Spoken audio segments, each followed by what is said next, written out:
नमस्कार मंडळी, स्वागत आहे तुमचं माझ्या अजून एका नवीन ब्लॉगमध्ये। तर मी आज घेऊन आले आहे क्रिस्पी चिकन फ्रायची रेसिपी। तर चला सुरू करूया। तर मी इथे बोनलेस चिकन घेतलेलं आहे। तर मी त्याला आलं लसणाची पेस्ट इथे लावून घेते आहे। त्याच्यानंतर मी काही ते मसाले घेणार आहे।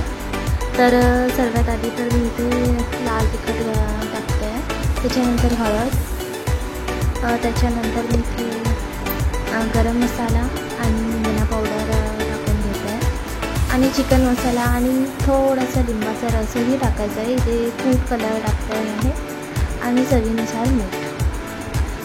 त्याच्यानंतर मी इथे कॉर्नफ्लॉवर घेते आहे क्रिस्पी होण्यासाठी आणि एक अंडा घेते आहे मी। त्याच्यानंतर हे सर्व मिक्स करून घेतलेलं आहे।